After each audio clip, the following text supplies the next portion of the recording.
who did, okay, Lenin pointlessly trolled a lot of people, so let's find somebody that Lenin, he's my author to Ruskaya Bogatsova that Lenin trolled for a while.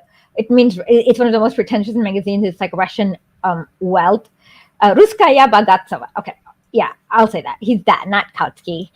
I mean, like, I even feel bad for calling her Alexandra Ocautsky-Cortez. Yes, he's a male co-op worker. That's a good one. Really good one, Nate Newman. That is funny. Yes, smug illiteracy on their part. Anti-literacy. Milk co-op worker. That's a good one. He's my, yeah, okay. One more critique that I have to address. Oh, you don't let me finish a whole sentence. And so I gave an example. If somebody says 1 + 1 is 45, you have to interrupt and teach them that 1 + 1 is 2. But then he's like, but you're not letting me add the +1. Except if you call the numeral 1 like 32, I'm not going to let you finish the equation. If you're saying, if you draw numeral 1, but then call it 32 because you don't even know what your numbers are. So I'm going to have to stop you and say, hey, you don't know what your numbers are. And this is the reason why I have to stop so frequently and go so slowly, is because most people are brainwashed against the Bolsheviks.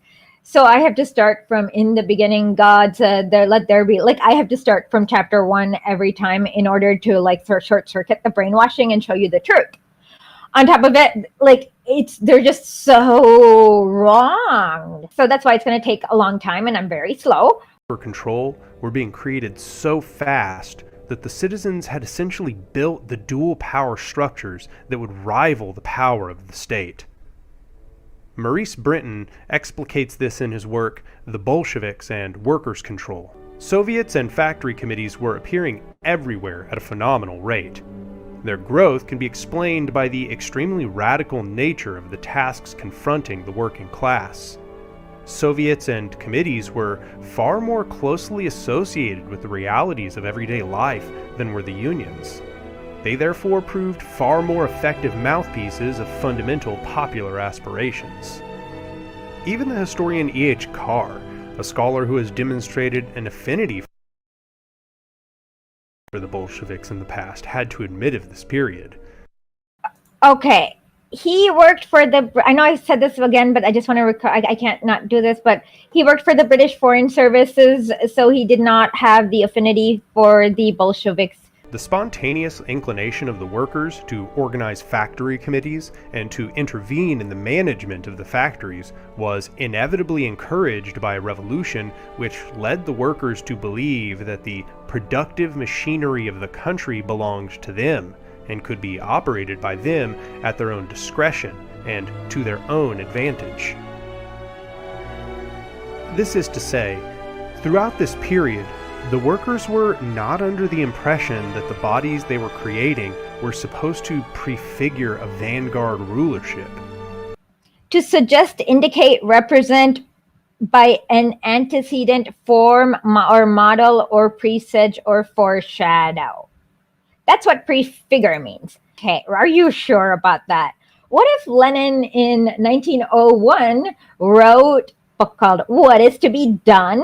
And in it, he talks about what the Vanguard is supposed to be. And let me get my history of the Soviet Union book out. Let me get out and let's see what Lenin's plan was in chapter 2. Are a party of a class, and therefore almost the entire class, and in times of war, should act under the leadership of our party and should adhere to our party as close as possible.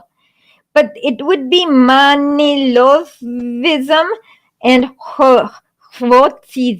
tailism to think that at any time under capitalism, the entire class or almost the entire class would be able to rise to the level of consciousness and activity of its vanguard, of its social democratic party. No sensible social democrat has ever doubted that under capitalism, even trade union organizations, which are more primitive and comprehensible to underdeveloped strata, are unable to embrace the entire or almost entire working class.